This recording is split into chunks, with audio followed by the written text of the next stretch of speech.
Olá pessoal, eu sou Wagner Lourenço, mais conhecido como Esquilo, e eu vou te explicar a importância da cultura na vida das pessoas. Você já ouviu falar de leis de incentivo para fomentar a economia? E na Lei Rouanet, para que serve? Para incentivar a cultura no Brasil? Já se perguntou para que ela serve?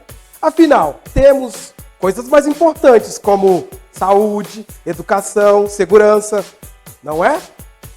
Não, não é não. Se liga aí, que eu vou te explicar.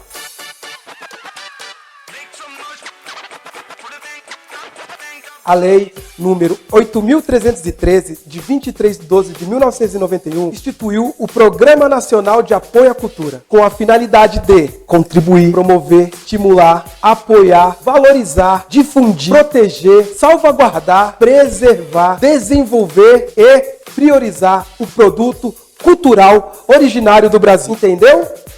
Não? Então vamos mais devagar.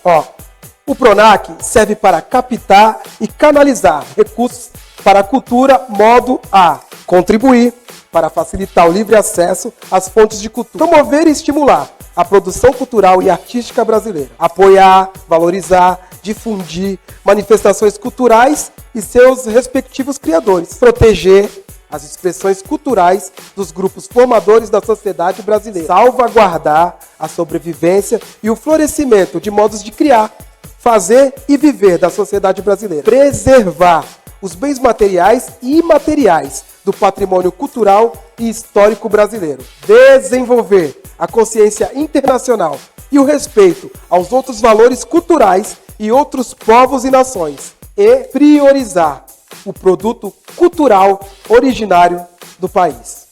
Você já assistiu e gostou de filmes brasileiros? Exemplos: Cidade de Deus, Carandiru, Tropa de Elite, Marighella, tô louco pra ver. Pois bem, eles foram possíveis por causa de leis semelhantes à Lei Rouanet. Mas por que desse nome? Foi em homenagem a Sérgio Paulo Rouanet, que foi secretário de Cultura do ex-presidente Collor de Mello. Antes, se chamava Lei Sarney. E atualmente, após algumas modificações feitas no ano de 2019, leva apenas o nome de Lei de Incentivo à Cultura. E a origem dos recursos? Públicos ou privados? Presta atenção. Quando você paga um tributo como ICMS, ISS, IPTU, ITR, IPVA, IR, esse dinheiro vai para um local que a lei chama de tesouro. De lá é distribuído para custear despesas como saúde, educação, segurança, turismo, esporte, previdência, cultura e etc. A Lei Rouanet permite que você, contribuinte, pegue parte do seu imposto e direcione para a cultura. É uma das poucas opções onde o contribuinte sabe exatamente onde está sendo gasto o seu imposto. Mas peraí, como faz para ter acesso aos recursos? Ô produção, é só mandar um zap que pronto? Dinheiro na conta do artista? Não? Não é não. Não é tão fácil assim não. Para ter acesso aos recursos é necessário um projeto. E este precisa atender pelo menos um dos objetivos descritos no artigo 3º da lei, como 1. Incentivo à formação artística e cultural. 2. Fomento à produção cultural e artística. 3. Preservação e difusão do patrimônio artístico, cultural e histórico. Lembra do Museu Histórico que pegou fogo e todo mundo ficou se lamentando? A Lei Rouanet poderia ter ajudado.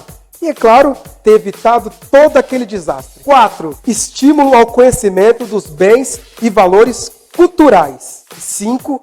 Apoio às outras atividades culturais e artísticas. Entendeu? Os recursos não são para o artista, são para financiar projetos culturais. Mas como funciona? O PRONAC opera sobre 3 mecanismos fundamentais. O Fundo Nacional de Cultura, que é pouco utilizado, o Fundo de Investimento Cultural e Artístico, que caiu em desuso devido à complexidade da operação, e o terceiro, o Incentivo a Projetos Culturais, mais utilizado e responsável pelas diversas críticas. Seu funcionamento está lá, descrito no artigo 18. Por esse artigo, a União faculta as pessoas jurídicas ou físicas a apoiar diretamente ou contribuindo com o Fundo Nacional de Cultura, por meio de doações ou patrocínios, deduzindo parcelas no seu imposto de renda. Importante, tem que atender exclusivamente aos seguintes segmentos: artes cênicas, livros de valor artístico, literário ou humanístico, música erudita ou instrumental, exposição de artes visuais, doação de acervos para bibliotecas públicas, museu, arquivos públicos e cinematecas, bem como treinamento de pessoas e aquisição de equipamentos para manutenção de acervos, produção de obras cinematográficas e videofonográficas de curta e média-metragem e preservação e difusão do acervo audiovisual, preservação do patrimônio cultural, material e imaterial, e construção e manutenção de salas de cinema e teatro, que poderão funcionar também como centros culturais comunitários. Resumindo, funciona assim: um produtor cultural, artista ou instituição, como um museu ou um teatro, planeja fazer um evento cultural, que pode ser um festival, uma exposição, uma feira de livros, entre outros. Para tornar a ideia deles mais atrativa para patrocinadores, ele pode submetê-la a uma análise do Ministério da Cultura para receber a chancela da Lei de Incentivo à Cultura. Se a proposta apresentada for aprovada, o produtor vai poder captar recursos junto a apoiadores, oferecendo a eles a oportunidade de abater o valor do imposto de renda. O governo abre mão do imposto por meio de renúncia fiscal, para que ele seja direcionado à realização de atividades culturais. Com isso, ganha o produtor cultural, o apoiador e os brasileiros, que terão mais acesso à cultura. Gente, nós precisamos de cultura! O projeto precisa atender os seguintes critérios: capacidade técnica, suficiência de informações, pertinência e relevância, estratégias de ações por meio de um plano de realização, contemplar a acessibilidade e compatibilidade de custos numa planilha detalhada. Quem avalia é o CNIC, Comissão Nacional de Incentivo à Cultura. Trata-se de um colegiado formado por membros da sociedade civil e do poder público, com representantes de todas as regiões brasileiras e das principais áreas culturais e artísticas. Importante, os projetos enquadrados nessa lei não poderão ser objetos de apreciação subjetiva quanto ao seu valor artístico e cultural. Tá ok? Após aprovado, o produtor vai atrás de dinheiro junto ao setor privado, o qual vai encontrar dois pequenos entraves. Primeiro entrave: o apoiador precisa ser gente grande, porque os percentuais são de 6% em caso de pessoa física e de 4% pessoa jurídica. Veja o exemplo. Para conseguir captar R$ 10.800, tem que ser uma pessoa física que pague R$ 180 mil de imposto de renda. Veja os cálculos, entendeu?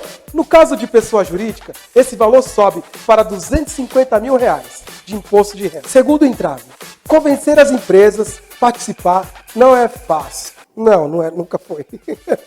Não é fácil, porque precisa ser quase perito nas operações contábeis e de marketing.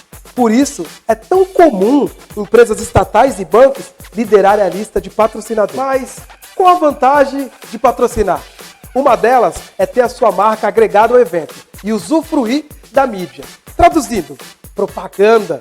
Você converte custo em investimento. Por exemplo, tá vendo este livro aqui na minha mão?